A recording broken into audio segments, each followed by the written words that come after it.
Salam sejahtera tuan-tuan dan puan yang dihormati sekalian. Berikut adalah analisis secara profesional mengenai kegagalan paling teruk di dalam himpunan turun Anwar yang telah dilaksanakan pada 26 Julai yang lalu, yang telah dianjurkan oleh Perikatan Nasional, khususnya sayap mudanya dan sekutu-sekutu NGO pro pembangkang. Okey, jadi saya akan tuliskan analisis secara profesional kegagalan paling teruk himpunan Anwar. Himpunan turun Anwar yang dilaksanakan pada 26 Julai yang lalu.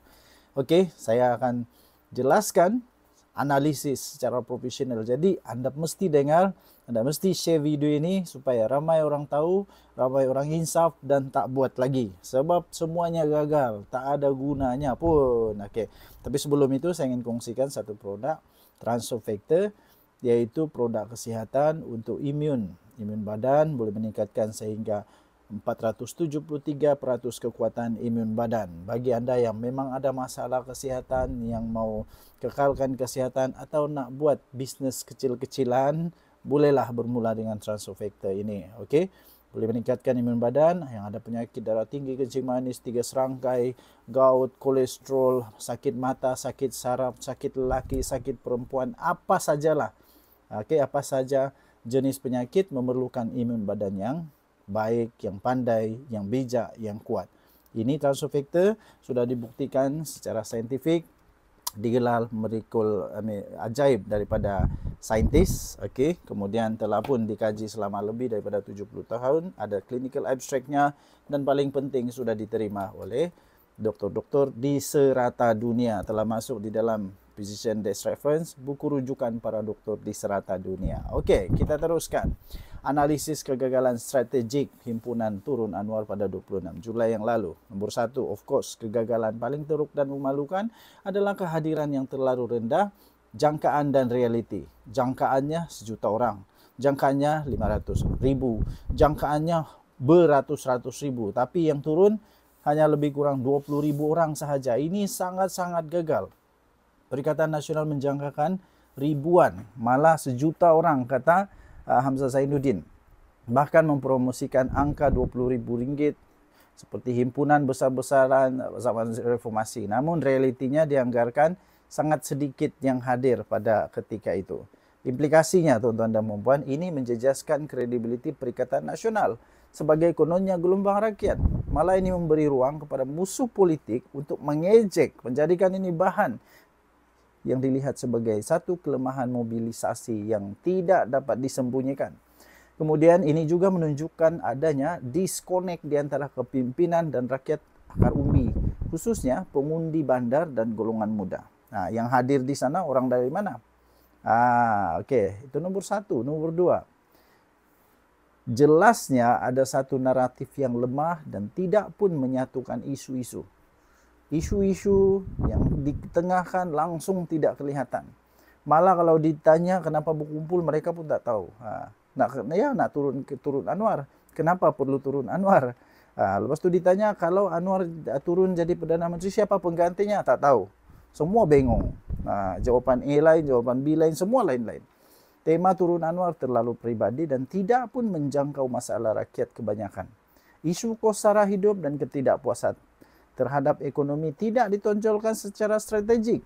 Sebaliknya, seolah-olah terlalu fokus kepada serangan pribadi terhadap Perdana Menteri. Bukan tentang isu harga barang dan sebagainya, tapi ini seolah-olah hanya satu serangan pribadi. Implikasinya, tuan-tuan dan puan, naratif ini kelihatan terlalu partisan dan tidak grassroots. Kurangnya menarik simpati daripada rakyat biasa dan tidak fanatik politik. Yang tidak fanatik politik, mereka tak peduli tentang perhimpunan ini. Kerana apa? Ini hanya seolah-olah satu serangan pribadi, bukan untuk menimbulkan isu sebenar. Menyebabkan NGO berkecuali dan golongan tengah pula tidak menyertai. Ini dia punya implikasi. Naratif yang lemah dan tidak menyatukan isu itu menyebabkan implikasi yang teruk. Ketiga, ketiadaan sokongan padu dari tokoh besar Perikatan Nasional. Himpunan tidak dihadiri oleh tokoh-tokoh yang lain. Semua datang ke? Adakah semua MP Perikatan Nasional datang? Itu saja kita mau tanyalah. Semua datang atau tidak? Implikasinya lemah dari segi simbolik dan moral. Mesej yang disampaikan pula tidak begitu menonjol. Dan ini mengukuhkan tanggapan bahwa Perikatan Nasional tidak bersatu atau tidak serius di dalam mereka mahu Anwar Ibrahim turun. Kalau betul-betul mesti semua turun. Keempat, strategi media sosial gagal mencipta satu gelombang. Hashtag seperti hashtag turun Anwar tidak trending dalam waktu sebenar atau real time. Tidak ada visual dramatik atau wacana viral yang mengubah persepsi umum. Perikatan Nasional juga lambat menghasilkan klip highlight atau propaganda yang mampu membakar semangat untuk meneruskan. Implikasinya tuan-tuan dan puan-puan, ini gagal menguasai medan naratif digital. Himpunan juga tidak meninggalkan kesan mendalam di media sosial atau di kalangan anak muda. Tak ada. Akhirnya TikTok, platform kekuatan Perikatan Nasional hampir sunyi dari gelombang baru. Nombor 5, tanggapan umum, gimik politik dan bukanlah desakan daripada rakyat.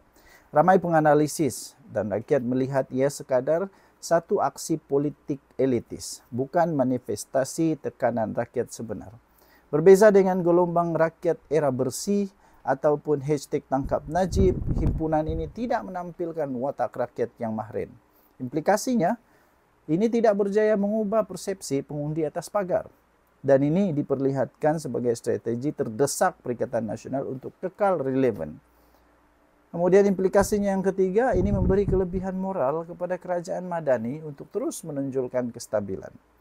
Nomor 6, kesilapan lokasi dan logistik.